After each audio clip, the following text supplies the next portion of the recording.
So hello, everyone. And again, I want to thank you so much for joining us tonight as we discuss the critical race theory. This is an important conversation because we have seen a lot of discussion regarding the critical race theory, but we need a fundamental understanding of what it is, what it embraces, and what it entails. And then what we're going to do is look at one specific city process, the Dallas Ethics Advisory Commission. And we're going to do kind of a comparison or a comparative analysis of the critical race theory and the Dallas Ethics Advisory Commission. I have two wonderful experts that are going to join us this evening to embrace and participate in this conversation. The first being Pastor Danielle Ayers. She is the Minister of Justice for one of the local megachurches here in Dallas. And we have the amazing attorney Adwoa Asante. So I'm going to let them introduce themselves, and then we will get into this great information. In particular order, just... Oh, yeah. No, go ahead, Pastor. I guess I'll go. So currently, as you mentioned, I serve as the pastor of justice at Friendship West Baptist Church here in Dallas, Texas, which is pastored by the Reverend Dr. Frederick Douglass Haynes III. And I also, outside of Friendship West, I serve as the co-convener of the Samuel DeWitt Proctor Conference, which is an international social justice organization that consists of not only congregations, it's very ecumenical. It consists of congregations. It has labor unions that are part of this, the academy, seminaries are part of this organization. So it's really a international justice organization, once again, that I help give leadership to the annual conference, but the work goes on throughout the year. And we also have NGO status with the United Nations, which allows us to go to the UN and to bring those issues that are very specific for Black folks in the diaspora, not just here in America, but we see ourselves as what does it mean to be Black? What does it mean to be African in the world? So we take those issues to the United Nations. And so those are my two heavy lifting things I do with the church, and also outside of the church with the Samuel DeWitt Proctor Conference. And thank you so much for this opportunity to be here to discuss this very hot topic. I hope we can talk about why it's such a hot topic in this moment and the real reason it's becoming an issue here in this country. So thank you so much again for having me. Thank you. Attorney Asante. Hi, my name is Adwoa Asante, and I am a criminal defense attorney in Dallas. I do exclusively criminal defense. Prior to being a criminal defense attorney, I was a public defender at the Dallas Public Defender's Office.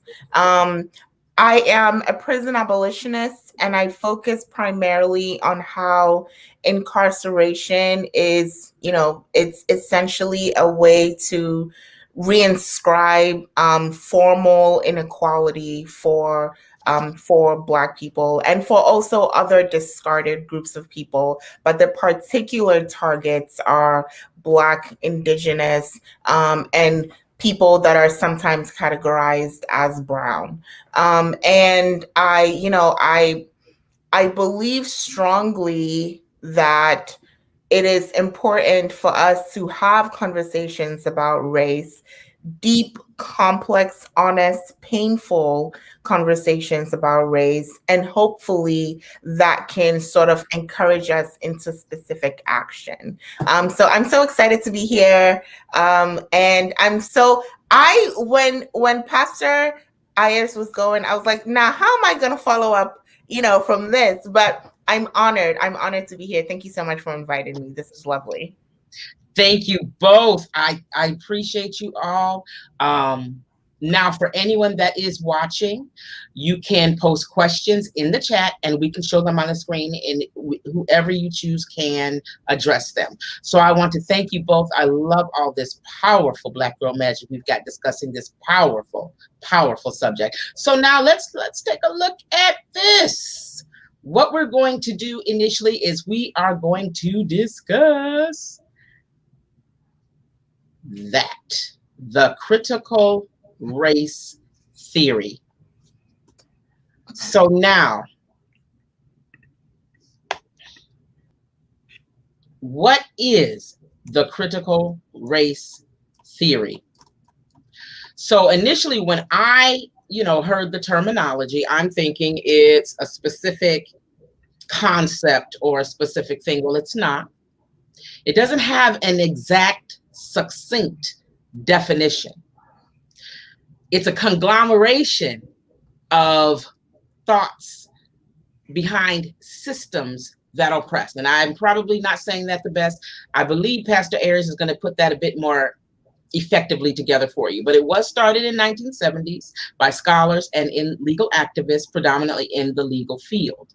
And subscribers to this theory are called crits. So yes, I'm a crit. I think everybody on here is a crit. I'm going to allow my guests to give you their definitions of critical race theory, starting with Attorney Asante.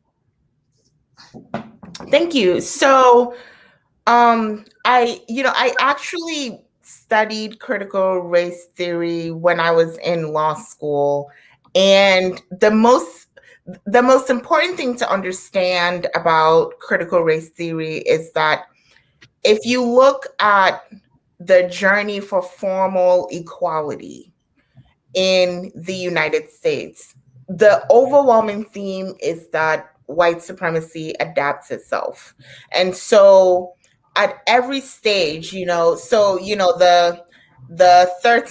Emancipation Proclamation happens, and then white supremacy adapts in terms of saying, well, we're just going to declare war to stop slavery. And then the 13th Amendment happens.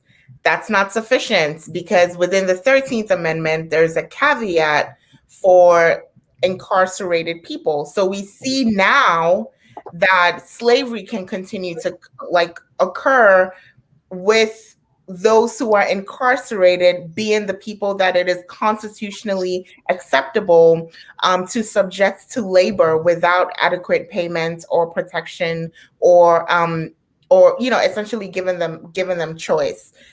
But even before the prison industrial complex takes root, there has to be a 14th Amendment, because white supremacy is so resistant, to be able to have those due process clauses, to be able to say, okay, look, this 14th Amendment is saying that all citizens are equal.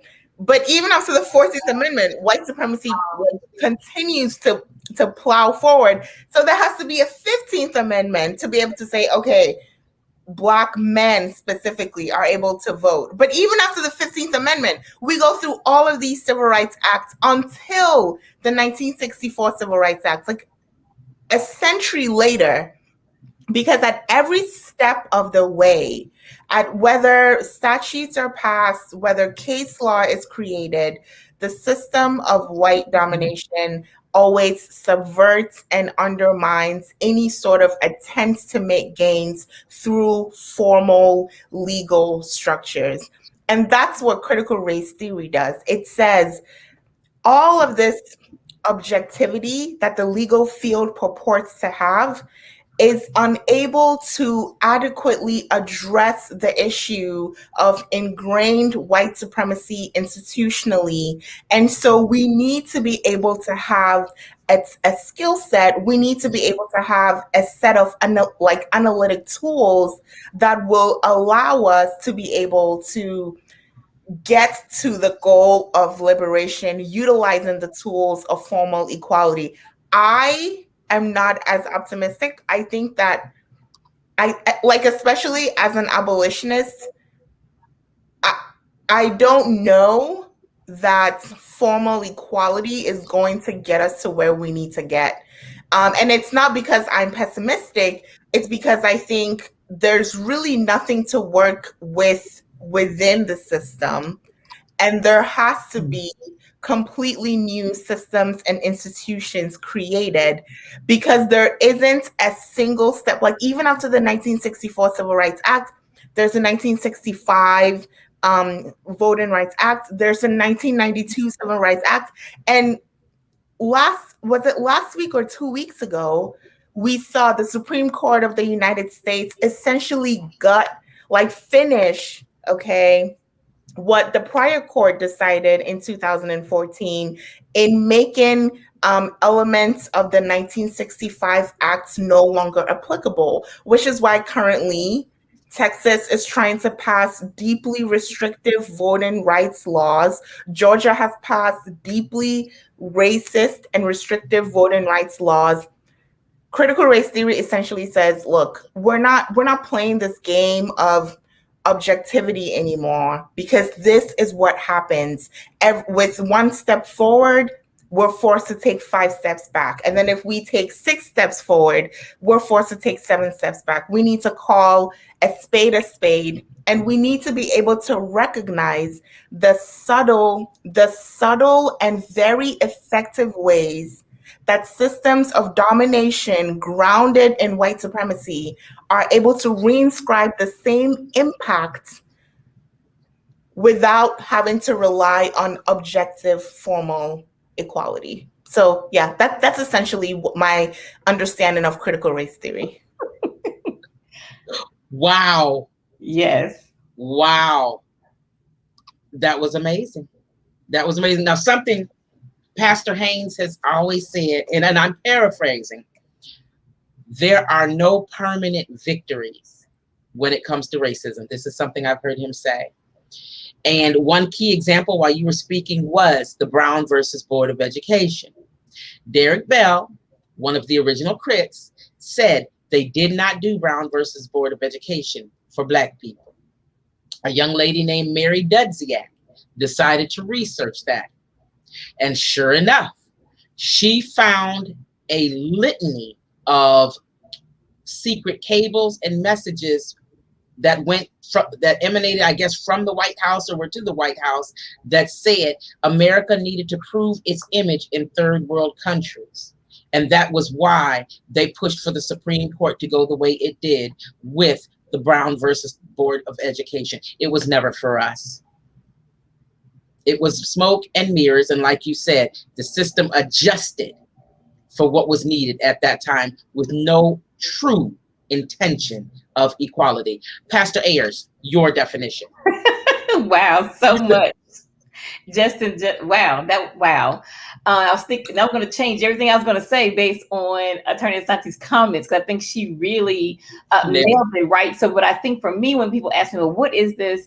And, where did it come from? And you already talked about, it's born out of Richard Delgado, Patricia Williams, and Derek Bell, right, as scholars and folks in the academy. But I like how Bell, what he did was, okay, what I'm going to do now is step outside of this entire legal system that I am part of, that I have been trained in, and I'm going to then apply a racial lens to this, right, and talk about the ways in which racism is deeply rooted and embedded throughout our institutions, in our structures in America, right, from its inception.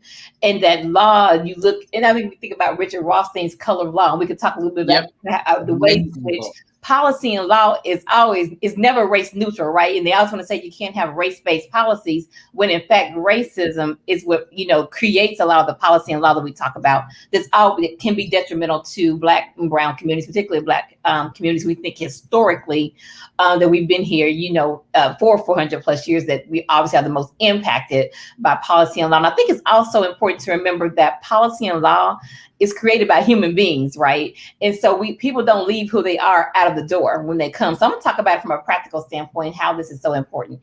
I've written policy. I've sat in rooms where policy is being written. I've seen how negotiations take place, right? In terms of what stays in statutes, what comes out.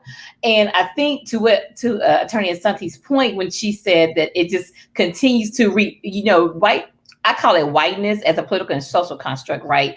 I tend not to use white supremacy because I don't want to reinforce, because nothing's supreme about their culture, right? They're not supreme in any way. So I always just say whiteness in terms of political and social construct, and whiteness, right, depends on invisibility.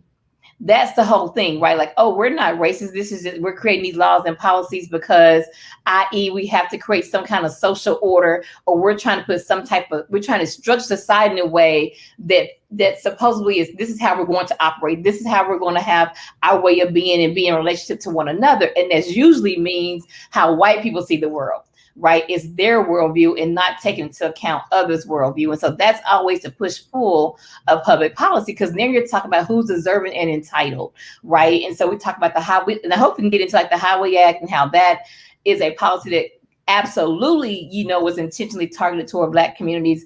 And that was a race-based policy, right? And we can talk about Biden's administration, how now we're looking at policy as changing, right? They're trying to change that through this Infrastructure Act by admitting that they targeted Black communities with driving highways right through communities and breaking up, businesses. Churches were lost, homes were lost, families were lost, and people were impacted by that in ways in which Mindy Fuller calls root shock. Like when we experience any kind of trauma or separation from our ecosystem, that it creates psychological trauma for us. So I think critical race theory is this ability to be able to step outside of systems and institutions and use a philosophical approach or rational approach, right?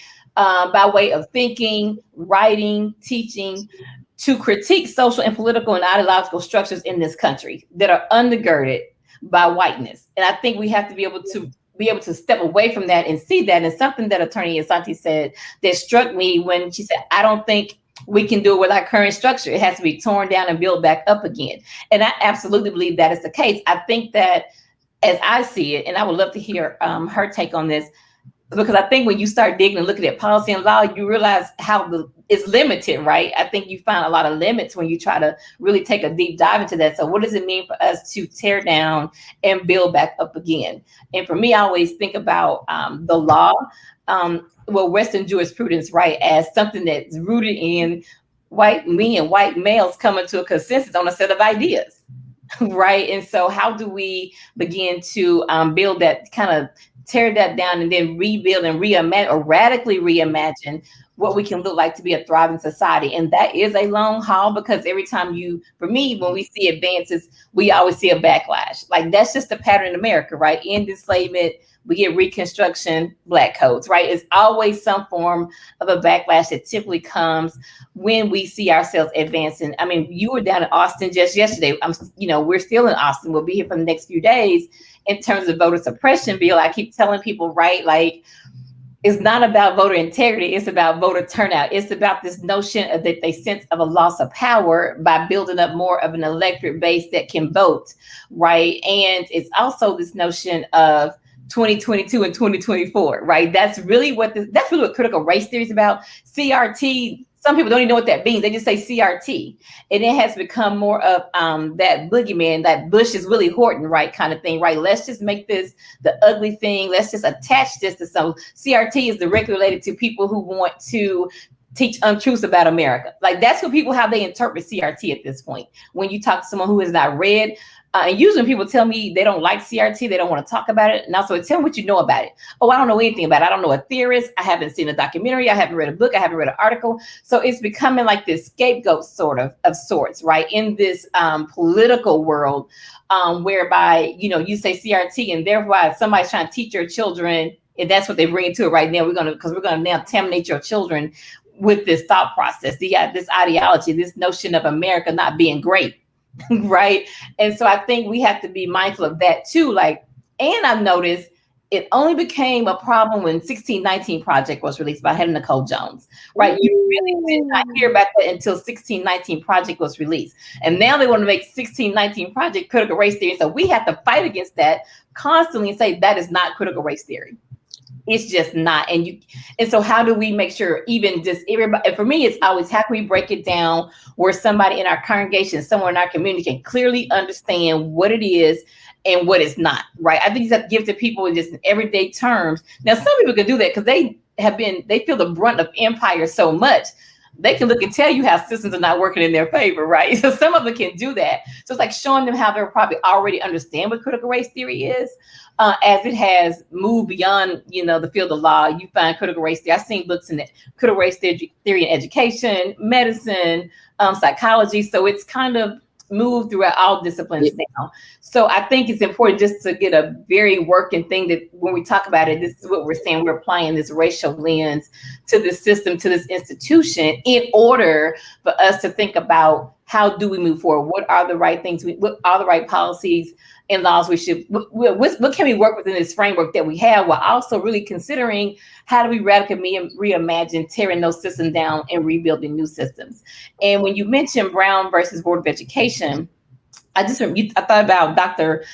Clark and Mamie Clark, who did the doll test, right? Which was a big part of, not a big part, but part of their, their research and testimony was part of Brown v. Education and Board of Education. And part of what I thought about I always wonder why would they think a remedy is, to your point about, digging and seeing that it was about increasing America's image. Who would have thought that if a child is already looking at a white doll, right, as being the better choice when you're doing this doll experiment, and how they're trying to say segregation really messed with our young Black children's self-esteem, et cetera, et cetera. Why would putting them in a classroom next to white children who they probably seem to esteem higher than themselves, how would that even remotely solve the problem of unequal education here in America, right? And I think what a lot of just some things that I have read, a lot of what our folks wanted was not necessarily to sit in the schools with the white children. It was give us the resources, right? Because many of them talk about the ways in which the teachers were far better. The children were they were excelling. They were doing well, right, in the circuit school. They just did not have all of the resources they needed. And I think they were really going after, we need the resources, the money, buildings that were suitable, right, for humans to even be in to learn, school book, textbooks, etc. So I think that takes a lot more looking into. I think that relates to, and then you're more of the education guru here, but I just think about the way we look at education even now, and what we view as good education, right? Based on where we send our children. And is that always the best thing to do?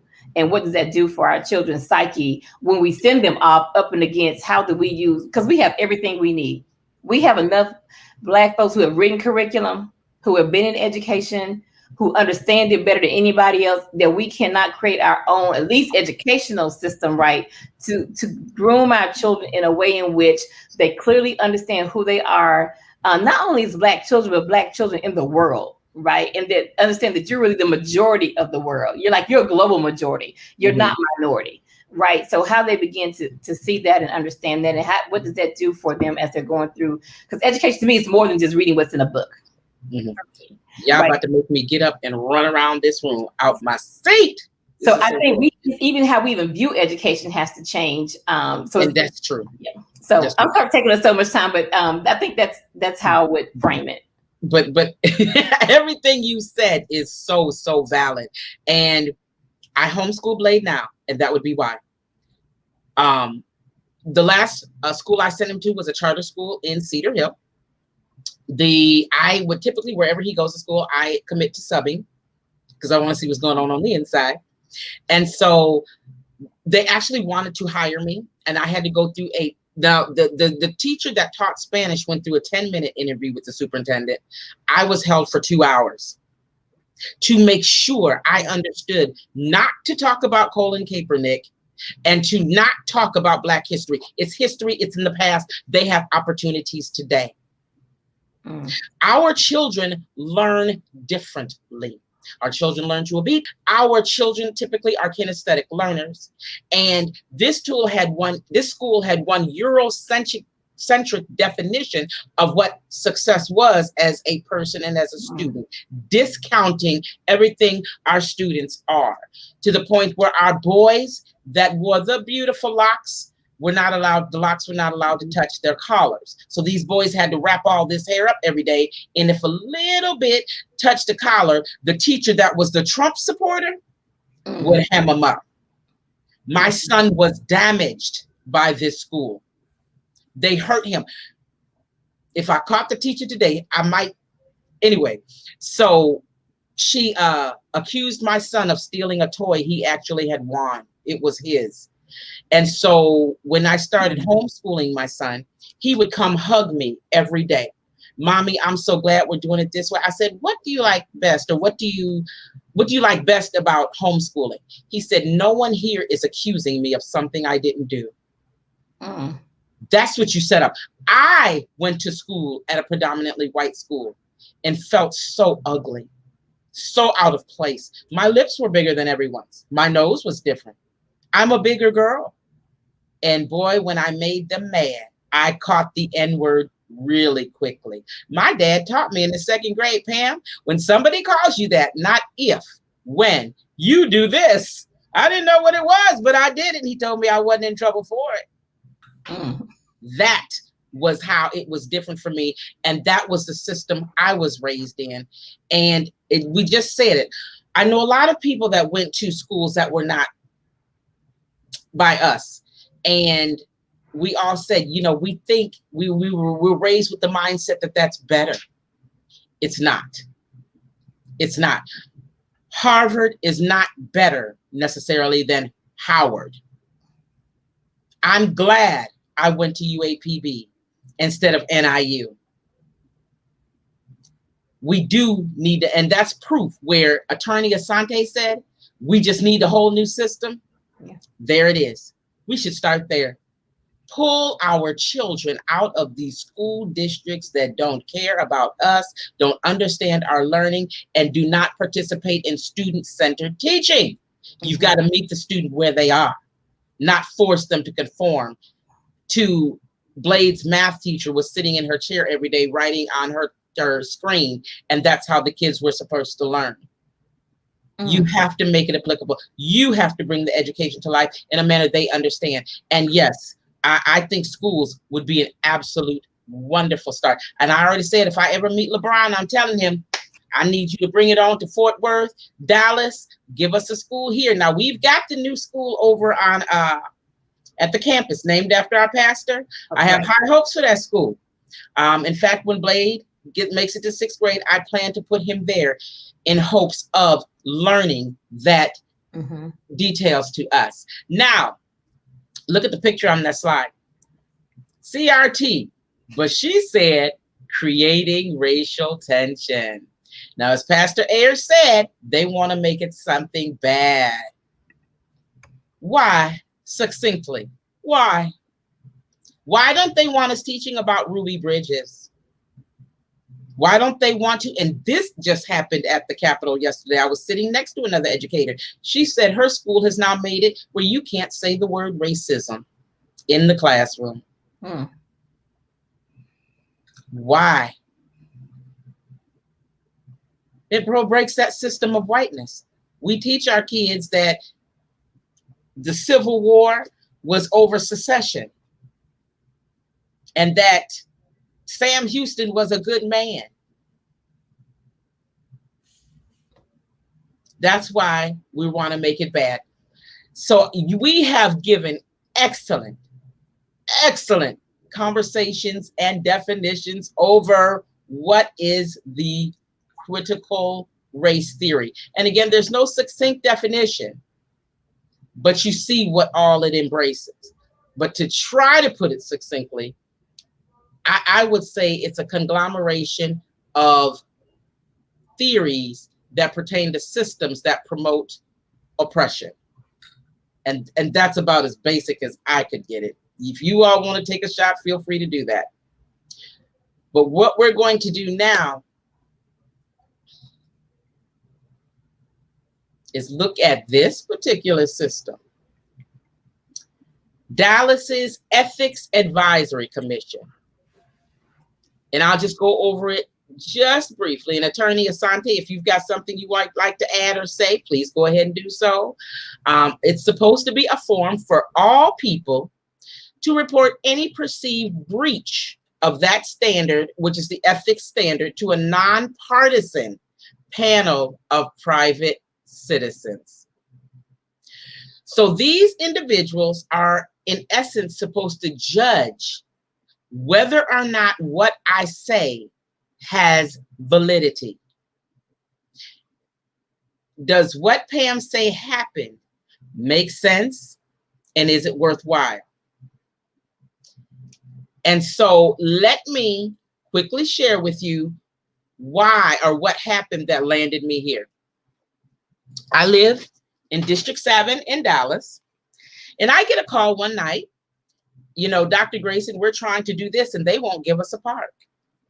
And it was to distribute food. It was, I want to say 13 pallets, a few hundred pounds of food to the community.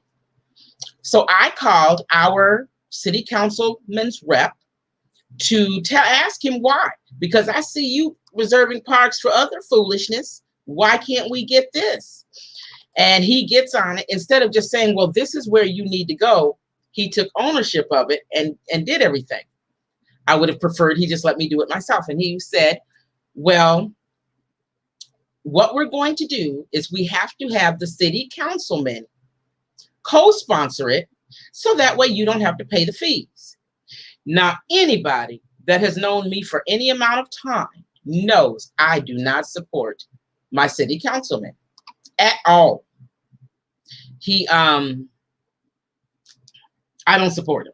So I say, no, we don't want him supporting it. We don't care for him as a collective. We'll pay the fees. And so the individual then says, no, we're going to let him sponsor. Don't worry, no one will ever know. Okay. So that next night, it was shortly thereafter, it was the night before the event. I am on social media and I see him the city councilman out there just, bragging upon himself, making himself out to be so great. And I just couldn't handle it. I laid into him and I dragged him. He got mad. Now, as a leader, you will have conflict out there. But to get mad, try to go get people to defend you because you gave those people grants and so forth. So they're going to defend you. These are some people you appointed to these know-nothing committees. They're going to defend you. And he got mad and tried to come at me. And of course, I ate him up every chance he got. Well, the next morning I wake up and I get a hot call from my crew that's at the park to set up to give the people the food. They're saying the permit has been pulled and law enforcement was waiting on them to get there. So instead of calling me and saying, hey, Dr. Grayson, I don't like what you did. I am going to withdraw my sponsorship. And I'd have been like, okay, we'll pay it. He doesn't say anything and just lets law enforcement be there trying to promote an exchange in which we possibly could have been hurt. So he weaponized law enforcement because I hurt his feelings on social media. So with that being the case, I then filed this ethics complaint because all you had to do, to me, what the leader should have done was went ahead and let the sponsorship go through and then don't sponsor anything else for me. Because I understand that I made you mad, whatever. But how he handled it to exact revenge in such a petty fashion in which you potentially put our lives in jeopardy was unacceptable. And you called the police that you were saying last summer when you had your Black Lives Matter shirt on, defund the police, but you will weaponize them when you get ready. So this leads to an ethics complaint by me. Now, others in the community, the Black community, told me you're wasting your time. They don't do anything. Your complaint will never go through. Some of those same people have said, I'm surprised you've gotten this far. Because I passed the first two steps, which was to turn it in properly. All my evidence was there, screenshots. Second step was the preliminary hearing. Now, the preliminary hearing came about and was postponed to accommodate the council person. He already got one delay. Well, they did the preliminary, and out of the 10 violations I noted, they hit him for about 6 to 8 of them. And so now we have the evidentiary hearing, which is where you have the witnesses come in and the evidence is looked at by the committee. He asked for another delay. Now, the councilman has already faced ethics complaints, to no surprise. The attorney he has is also a former councilman that faced ethics complaints. Everybody here knew the process better than I did, yet they didn't seem to have their stuff together. I had my 10 witnesses together. Initially, I felt supportive by city officials, specifically the city secretary's office. But then when I saw this happen, I questioned that. Now, at the initial hearing for the park representative, because I filed against him too, his was dismissed. Now, he is a Caucasian man that, from what I understand, is a member of the LGBTQIA community. And I only say that so we can see the proximity to whiteness and how people are treated. Because The councilman is held accountable for colluding, trying to control community events, but you let the park rep off, which was whom he had to collude with. How is he innocent, but the councilman guilty, and they talk to each other? What I want to do now, Attorney Asante, did you have anything else to add to that?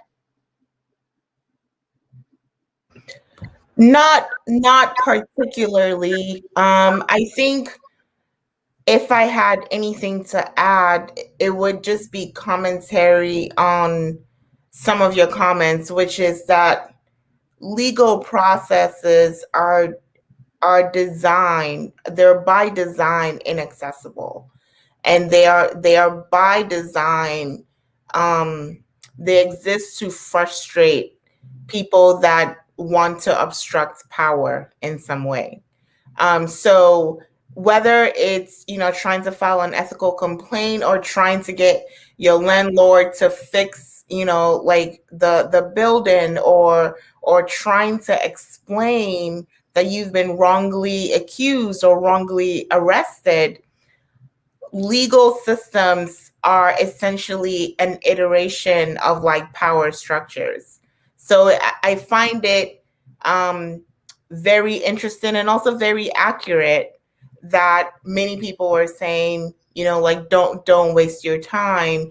And they were also saying, I'm surprised you've gotten this far, because it is, it is difficult to navigate. And so it would take a person with a PhD with an ability to navigate these sort of bureaucratic systems, all of their talents, to be able to get this far. And that, that isn't commentary on the intelligence of the people who haven't gotten this far, but it's more commentary of the intentional, like, design of obfuscation. It's the intentional design to confuse, and the tedious particular requirements that are necessary for people who are harmed and for people who are not part of the power structure to be able to say, can you look at this? Like, can you do something about this? Can you ensure that this doesn't happen? And can you make me whole? And oftentimes the make me whole option isn't even available. The best you can get is, can you look at this? But yes, continue. Wow. So now let's look at, well, Pastor Ayers, did you have anything you want to add? Okay. So let's look at the makeup of this commission. So now you can see there, and Attorney Asante, correct me if I'm wrong, every last one of these people are either white or brown attorneys, with the exception of one, which is position number 7, Pam Gerber. You couldn't find anybody in South Dallas to assist on this commission? Oh, I take that back. One is Black. The vice chair. And understand that when they told me that, they had to argue me down, because he doesn't look it at all. And based on my exchanges, I don't think he's truly had our experience. You have these people that judge the validity of my comments or my issues, and they can't even relate to me. I thought the goal was for people to be judged by their peers. None of these people are my peers. None of them look like me. None of them have had my experience. I don't think any of them, when I say that he weaponized law enforcement, are you even in a position to truly understand and appreciate what I've said? And then one other thing I also want us to look at is that who appointed these people? You have this first one was appointed by Narvaez Medrano. The chair and vice were appointed by Eric Johnson. One were appointed by Gates. What I'm saying is none of these are appointed even by Black council people. Why is that? Why aren't they giving us representation on this committee, on this commission? Now, I tried to find out because one councilman, one of the Black ones, was caught up in a little something a few years ago where he faced an ethics violation and was sanctioned with a letter, I guess. Did they tell him he could no longer appoint? I didn't find that anywhere. What are your thoughts as to why none of us are appointing people to this commission, which is important as they hear a lot of complaints? And some from us. Why doesn't this commission reflect us? Any thoughts on that? I think what's interesting is that, because you said some are appointed by the mayor, Eric Johnson, right? Yeah. And I think, what's interesting is that a lot of times we reflexively believe that that representation would necessarily lead to like justice outcomes. And what makes these kind of structures so interesting and so complicated is that the people that are able to succeed in these systems cannot have the interests of the community at heart. And so even so like the question is, even if there were like Black members of the EAC, which there aren't, and I don't know how that would change the dynamics of the EAC, there could still be issues with having people's voices and concerns heard. And really what I think about is that if you like, the metaphor that I always use is that if you go to the Dallas County Jail, or if you go to the Dallas Juvenile Henry Wade Jail, those places are completely run by folks who are Black. And it doesn't change the violence of those places. And so what we're hoping is that there's not just an issue of representation, but there's an issue of like making these systems accessible to people who have the interests of the community at heart. How do you what are the processes to be able to wield political power in this way? And my fear all the time is that even if we're able to get Black people in these positions, whatever other interests they have, whether it's like being collegiate, whether it's their class interests, whether it's their political power, they would still replicate the same outcomes that already exist. So who do we need to put in these positions? Yeah, that's a good question. And how do we ask for justice when a councilman weaponizes police against people in a park that are trying to feed people? Because the EAC is a good way to go.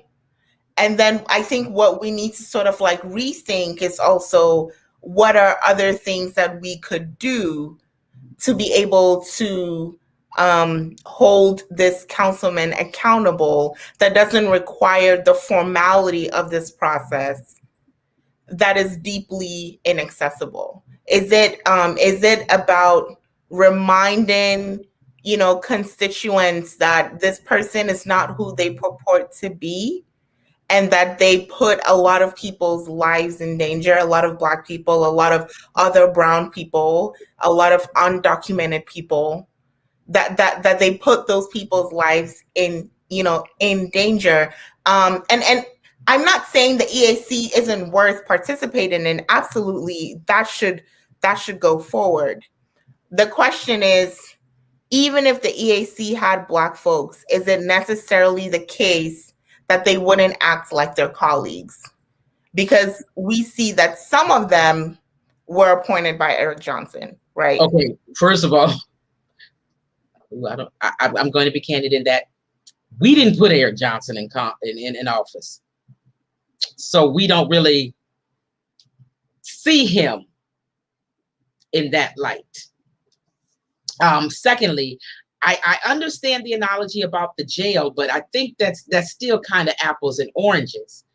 That's two different systems completely that have two different purposes and are going to have, of course, two different orientations. Here's my question then to you. Does everyone have to be an attorney? Why can't you put activists that are out here hustling, getting water, when your councilman, Senator Kay Bailey Hutchison, out here doing the folks' taxes, right, out here getting the folks' foods? Some of us have proven our love for this community tirelessly and would do well on that commission.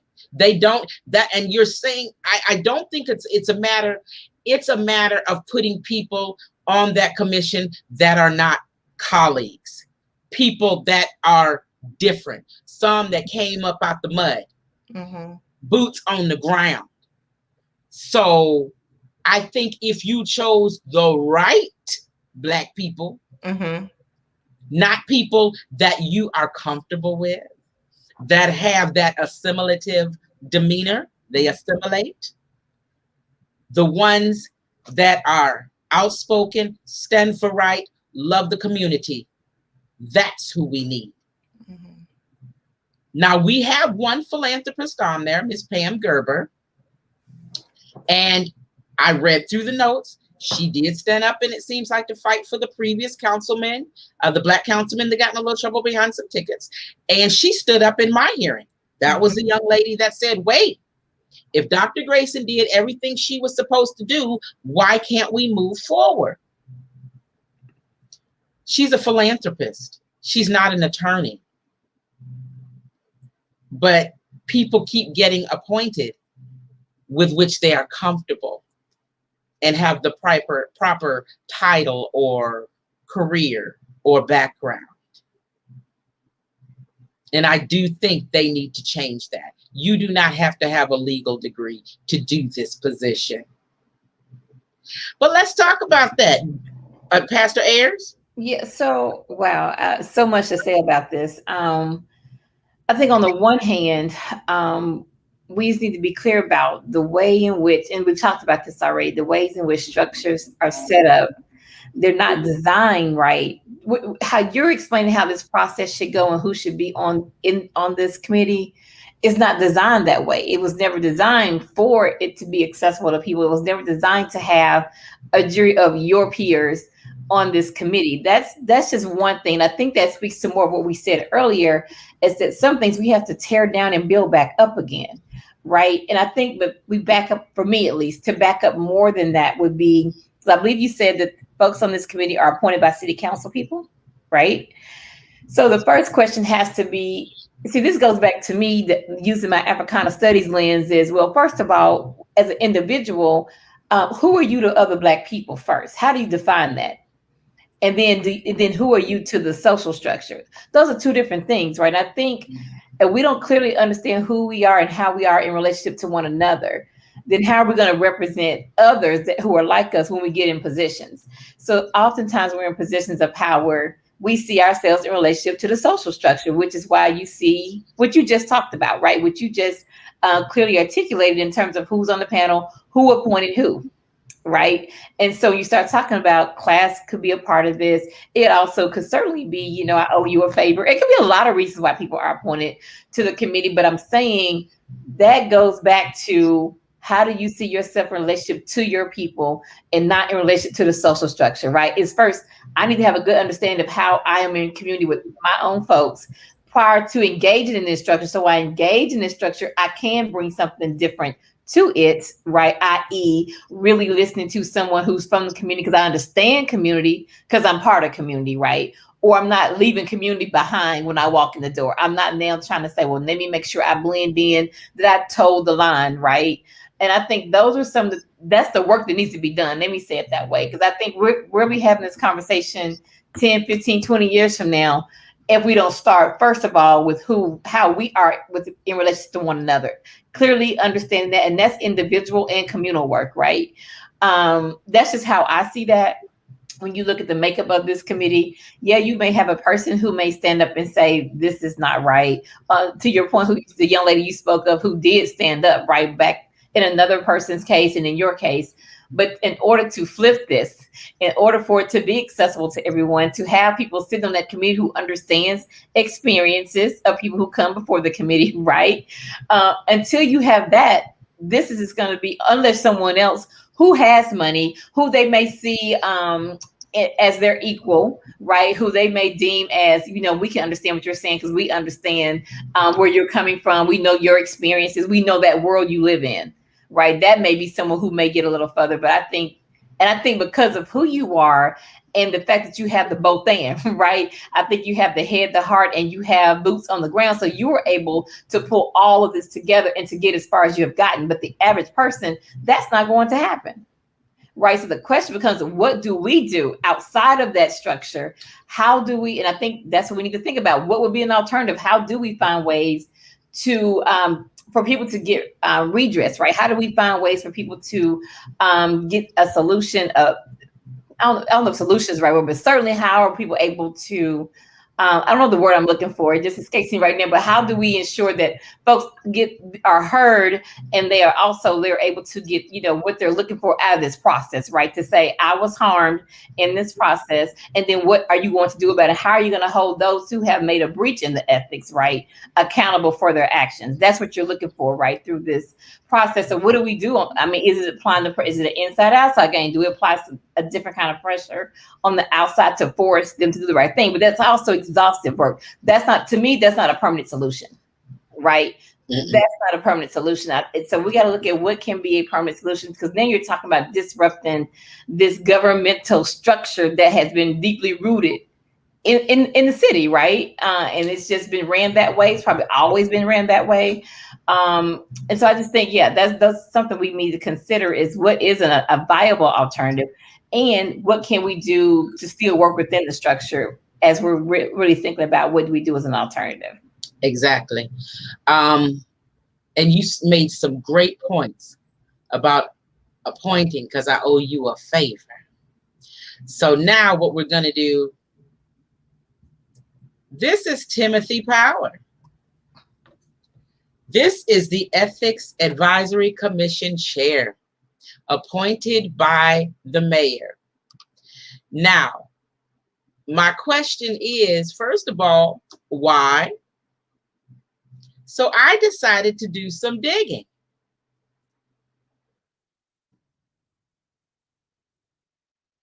Those appear to be Mr. Powers and Mr. Powers' law firm's contributions to the mayor's campaign. I give you a little picture of that one. I'm gonna give you let me go back. Maybe I need to go forward. There we go. That's what I wanted. I hope that's a little bigger for you. If not, I can explain it to you, because this was as big as I could get it. But these are the campaign donations that came from Tim Powers. Haynes and Boone is his law firm. It also apparently has a PAC. Now, some random way, if there's another Tim Powers, then they gave this, but I believe that to be Timothy Powers. Now, let me tell you about him. After the first hearing where I was dismissed, when I filed against the rep that started this whole mess, I said, I want a definition of what is just cause. Because what they say is, first, they have to discern if just cause has been proven. No one could tell me. The city secretary pointed me to Mr. Powers, saying the mayor was working with him to overhaul this system. So I went to him for help, and he didn't even respond. I did not know he was the chair. And I definitely did not know he had given a total of $33,000 in donations to the mayor's campaign. And I'm not telling you what I heard. These are actual snippets from the mayor's campaign page, the donations page at Dallas City Hall's website. So again, unless there's another Tim Powers, and Haynes and Boone PAC doesn't have anything to do with Haynes and Boone Law Office, then they're not theirs. I put that disclaimer out there, but I highly doubt it, since considering Haynes and Boone PAC is at 2305 North Plano, and Haynes and Boone has a law office at 2303 Plano, North Plano and Richardson. Looks to me like somebody bought that position. And then I'm just going to go over one more.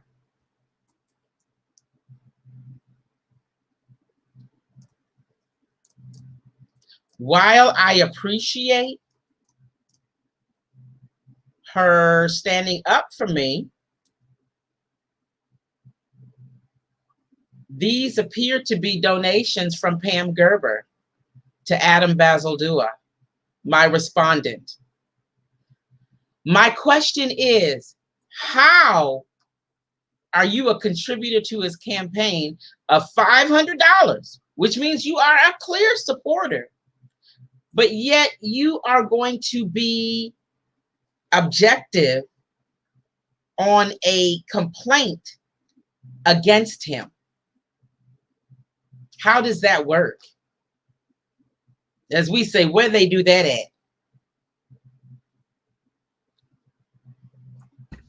Well, I'll just say, I think that's just, I think what you just articulated, we see that at various levels of government, right? We see that in a lot of scenarios. We see, and I think it just, well, yeah, so there it is, right? I mean, that quote alone just explains that, right? And of course, we know in the game of politics, you're making contributions. Yes, it's about getting your candidate elected, but it's also about exchange. Mm-hmm. I mean, this is not new to the system, and we understand how the system. Let me back up and say, I like how you keep receipts. You did, I think that's so important because I think even in doing that, I think you're already teaching people really also, like, you're connecting dots for people to better understand how the system works, right? That's another way in which the system works. Donations are made, and now you see a person who made donations now sits in a particular seat, appointed by the person they made contributions to, right? So I think it just shows people, and hopefully not to deflate people, but to say, okay, let's be smarter about how we need to approach, engaging in these systems and these structures, right? It's about taking a step back once again and seeing what's happening, and then understanding how you're better to have a strategy to move forward and to navigate that structure and that system. So, I mean, you'd say, how is it possible? I think that's what happens, and we've seen it time. I mean, when Biden was elected, when he starts appointing cabinet members, et cetera, right? It's going to be people who they made promises that I'll put you in this position. I mean, this is not new, right? So I think we need to understand that, but also to your point, we also have to look at the ways in which how this creates ethics violations, right? Because we start asking, because ethics are asking, why do you do what you do, right? So I think, and you're unpacking that, and you're showing the why. Why did Eric Johnson appoint this person to sit on this? Well, now you're kind of connecting dots as to why they're doing that, and what other outcome would you expect or anticipate based on the dots you just connected. What other outcome could you think is going to happen there, right? In terms of why he appointed appointed someone, not based on this person could be, partial, impartial, fair, can understand, right, folks who bring complaints to this committee, and his ability to be sensitive to the different types of ways we show up, because everybody doesn't come to this committee with the same socioeconomic background, educational background, but everybody's coming with a complaint, right? They're levying some sort of complaint, and how they're going to be responded to. If it's all filled with people who have a same worldview or similar lived experience, it's never going to work well for someone who is outside of that worldview, because they don't understand it, or maybe understand your worldview, but because of where they are positioned they're in, they're not going to bump the system, right? They're not going to lean back on what they know. They're going to lean into towing the line, which again, it goes back to, are you understanding fully who you are in that space in relationship to your people and not to the social structure? Because obviously, as we know, when you buck the system and you're inside, it's going to create some blowback, right? Or you may not make that move because you may be looking to get a different kind of appointment. And so you don't want to upset someone who may be in another area where you're trying to move into, or another you're trying to run for. So I think that's what makes it possible. And Pastor Ayers, that's perfect. That perfectly explains it. That's how systems work. If you become a problem for the system, they remove you. And this is why a lot of times when people talk about changing the system from the inside, people are not optimistic, because if you're an actual threat to the system, no one's going to integrate you into that system. But if you become a problem for the system, and then at that point, you are going to be removed from no longer being a problem for that system, which I think is what I was trying to articulate, but probably couldn't get it out as well as I wanted to get out. That if the people on the commission wield political power in a very particular way, then even if we were able to get like activists and people that are connected to the community on that commission, we would have to be vigilant to ensure that that new set of access doesn't corrupt them. And it's not because people are bad people, and it's not because people are malicious people, but it is because human beings, not all of us possess the level of integrity that would be necessary to not be bought. And that's why I really appreciated the comment about holding people accountable outside of these systems, because the system understands that if it can buy the election, then it can appoint its supporters into its place, and thus it can shield itself from any sort of damage or any sort of long-standing criticism. And so it'll be interesting to see how, our complaint goes. It'll be interesting to see what the outcome of that will be. But I really appreciated the connections that are being made in terms of political power, money, positions, and interests. The entire time you were presenting those facts, all I could think about was, even the appearance of impropriety is important. And in this specific instance, there appears to be some conflicts of interest and no way to resolve this conflict of interest. No way to say, well, isn't this, isn't this some sort of issue? Is there, are there other ways to get a more fair, uninvested body to be able to judge this matter?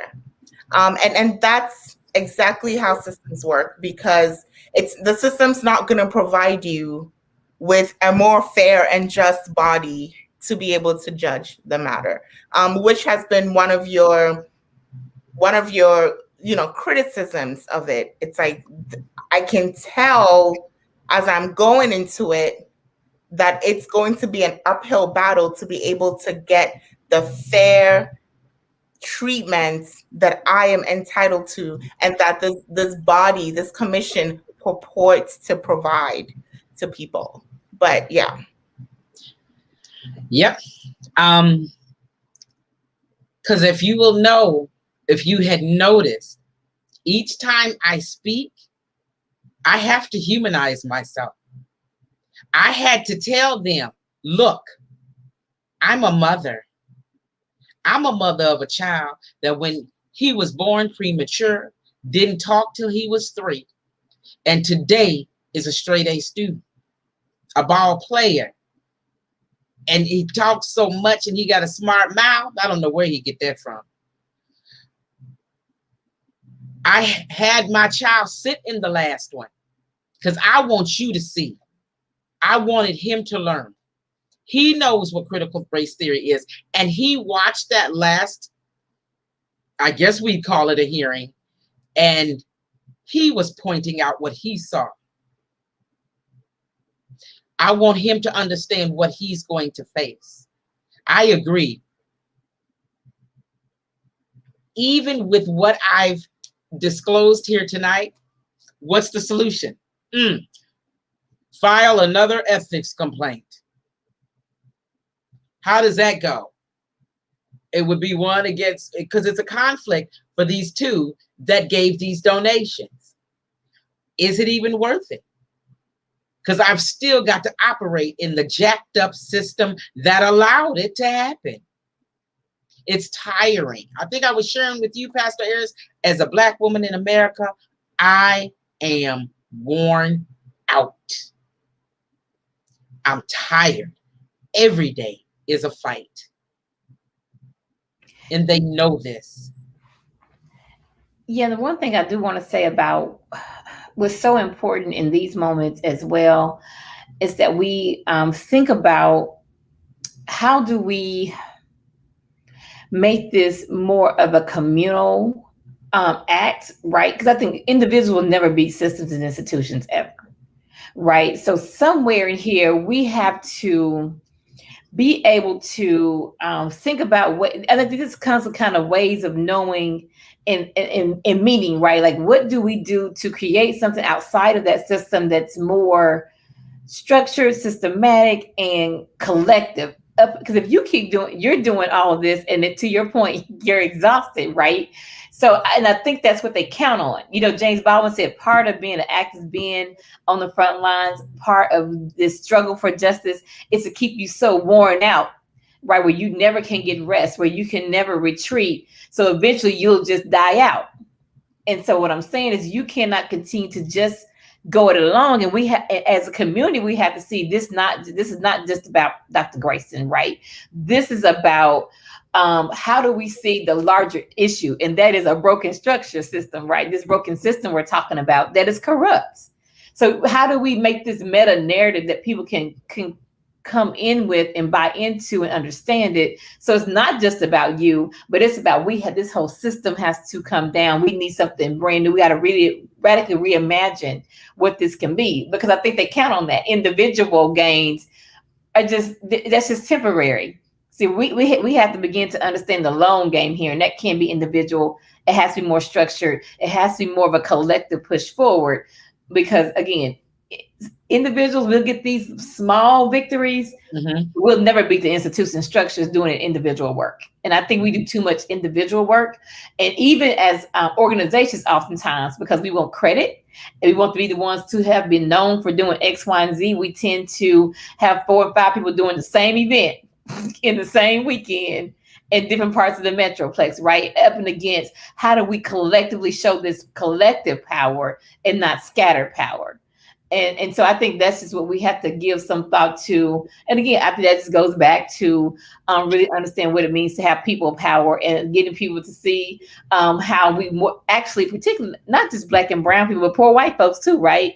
I mean, that's why they assassinated Fred Hampton, because he started saying, oh, wait a minute, you know, white power to white people, Black power to Black people, yellow power to yellow people, like, because now they're like, oh, well, wait a minute. We can't have that, right? We cannot have all of these folks who, because they're now making the connection with this system that's set up is not even for poor white people, right? Which is what we understand. We understand that, we know that. And King understood that when he told those jailers, when he asked them how much money they made, and they told him, he said, y'all have to be out there marching with us. But right, but it's still this notion of I'm still white and I'm not black, right? Right. So I think, but we have to do that. I think that's the move. I think we have to be able to begin to show people how we have more things in common than different, right? And that we all need to understand. Because guess what? I think if a poor white person tried this process, I'm not sure how it will play out for them either, right? With not having resources and not having the time, the ability to. Because I'm sure it takes a lot of your time and energy and knowing information. Like again, you are going into this. With a system of knowledge. I'm just trying to be gentle here, that you just come into it with a lot that probably most average people who work every day just don't have to fight this, and they probably might not even file a complaint, right? It would be, let me just take this because I know, as people told you, don't do it because you won't get anything out of it. So how many people never even bothered to go before and to file a complaint? And what can we do to create? That's what I mean by creating something outside where we say, you want to file a complaint, we with you, come over here, we're going to help you do your paperwork, we're going to walk you through this process. I see, that's what I think we have to come, and we try to do a little bit of that with our legal clinic that deals with civil matters, because it's really, I can't tell you how many people walk in who otherwise would never seek an attorney, who would never think about even remotely going to a courthouse. Right? Because either they don't have the resources or they're just very intimidated. And so I think we have to think about how do we do that on a larger scale, where people have that claim. Well, don't worry about it. We'll walk you through it. You don't have to know everything because we know it, right? You have people who know it, know how to navigate it and negotiate that system, because that's what we're dealing with. We don't have anything else right now. While we build something on the outside that I think there has to be an alternative, because as that system has to be torn down. There's no other way around it. And it just can't be individuals. We have to show more of a collective power and strategy as a way forward. Now, I will say this. When this started, this wasn't even my fight. They called me because they couldn't get a part and clearly knew I would get it done. And I did. I kind of went in there like a bull in a Brahma bull in the china shop and said, look, because I'm seeing what you're doing over here, but you're hindering folks over here are not helping. Now, in all fairness, the parks and recreation system is a problem. I have gone to their meetings and told them what's wrong, and I talk with them regularly as well. So genuinely, it was a breakdown in their system. But I guess for me, it's frustrating in that somebody called me in on the issue, and it was time to file the complaint. It looks like it's about myself. I had to beg folks. I had to run guilt trips to get folks to support me on the complaint. And again, you called me. So yes, I have no problem helping people. And I know in Dixon Circle, they'll tell you, they'll send people to me regularly. Dr. Grayson will help you. But on the same hand, so we've restarted the Dixon Circle Neighborhood Association to help our community, look and do better. First meeting, I get 25. Next meeting, I get about 10 that showed up. How do we motivate? And I've done things. We did food. We'll do door prizes. Whatever to get them to come to these meetings. And you get a lot of good information. We're trying to help each other. What is with us? Are we so beaten down by this system that we no longer have perseverance, inner fire, desire, or even belief or hope? Dr. Grayson, I think that America is a very hard place to be. And I was just telling one of my friends, because I'm about to have a wedding in a few months, and thank you. The wedding is going to be 2 days, which is normal. It is normal. We have 3-day weddings sometimes. And I was talking to one of my friends who's from Ghana, and he was like, well, I think I can make it on one day, but I don't know that I can make it on the other day.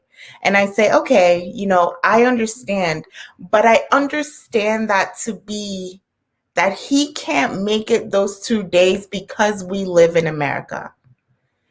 There's no question that if and when, like, if we were to be having this wedding in Ghana, if it was 5 days, he would make it all 5 days. This society is deeply draining and exhausting. And it's not to say that people in the society have more material resources than people in other society. That's not the case at all. But the way the society is structured is deeply isolating, and it forces us to be individualistic, and it forces us to do things by ourselves that we could do collectively together better. And I'm speaking, but I'm a culprit. A lot of times I'm like, okay, well, I mean to go to this meeting, I mean to participate in more community, I mean to organize beyond other lawyers, because they're not going to give, I mean, the revolution's not coming from lawyers. It's coming from the ground.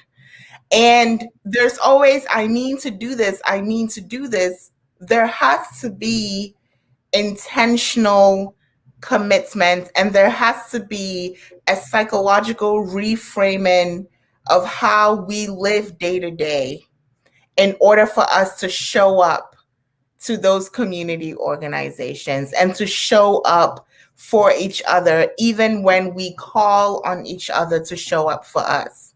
And I don't know if I can put into words how it is that living in America makes us deeply individualistic, and how it is that it ends up making us seem like we don't have that much time, we don't have that much freedom.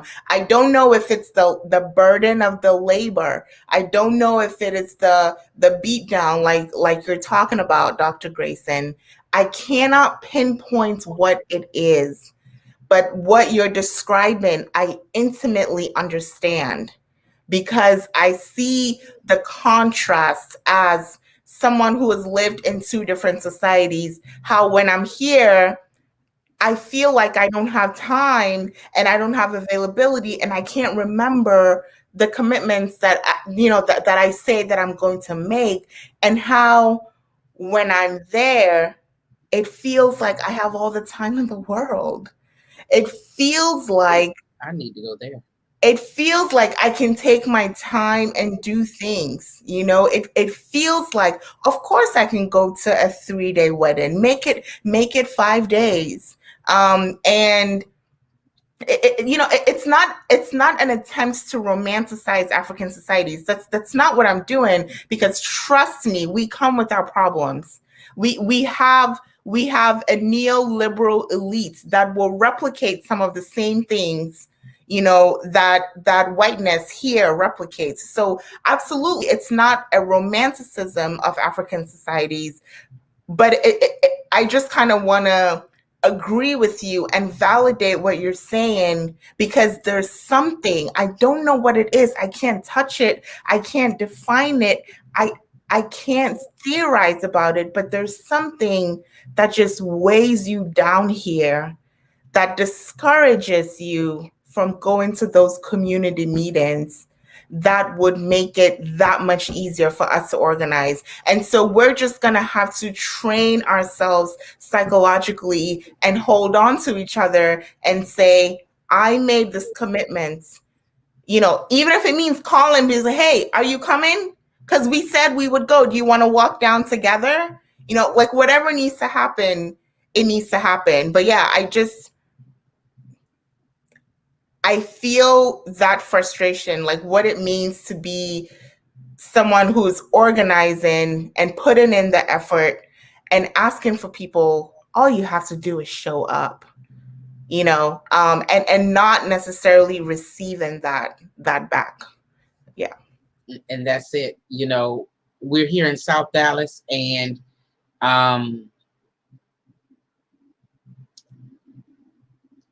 I asked them to show up because they're redoing Fair Park.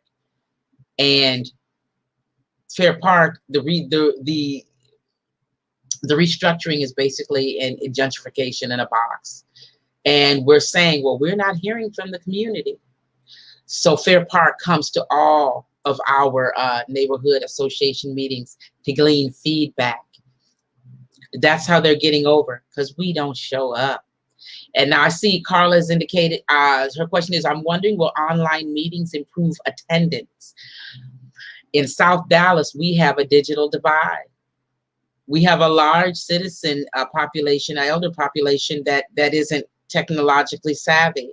For us, online meetings here are not sufficient. And that's who comes to the meetings the most. My Generation X and above. But yes, I am truly exhausted. I think we have had a wonderful conversation. I want to thank you too. Was there anything else that you all wanted to add? Or we've talked about the critical race theory, and really what we've discussed tonight in relation to the Ethics Advisory Commission is really applicable to most, if not all, city and social systems. But I wanted to break this one down so we could see how that is working. You saw some behind the scenes, who is, exchanging money or giving money to whom, and, how it works as far as positioning. And when it comes to selecting the participants in these systems, how we are purposely left out. Like I said, we have no representation. And those that are in the system that look like us, all skin folk ain't kinfolk. And we have seen that repeatedly. And I understand, Attorney Asante, what you were saying. We can put people in positions, but they can flip the script on us. We just have to hold people accountable. Now, even with that being the case, though, we can hold our city councilman accountable, but he keeps the largest voting population happy. We have one segment of our district that keeps putting this man in office. And until we can come together collectively in South Dallas and other places behind one candidate, because this last race, I want to say there were about 7. And everybody who ran against the incumbent did nothing but split each other's votes. We have to get one and then let these two battle it out like Godzilla and King Kong and hope that our King Kong wins. This system is exhausting. I want to say congratulations on your impending 2-day wedding. All right, please send us pics and so forth. Pastor Ayers, look, I called yesterday the inaugural March on Austin. That was March on Austin 2021. We did the thing down in Austin. Pastor worked it out, and we let these people know you are not going to take our voting rights. So I want to thank you too. These are phenoms, as our pastor says, powerhouses, excellently intelligent, educated, but with integrity and heart. And I want you to know I love you. I appreciate you. This will be a YouTube video. I will forward it to you. You've got to pass this video. You've got to tell people to watch it. I mean, just the definitions that you two gave for critical race theory, mind-blowing. Thank you. And we say good night to everyone. Thank you all for joining us. And again, feel free to share the video.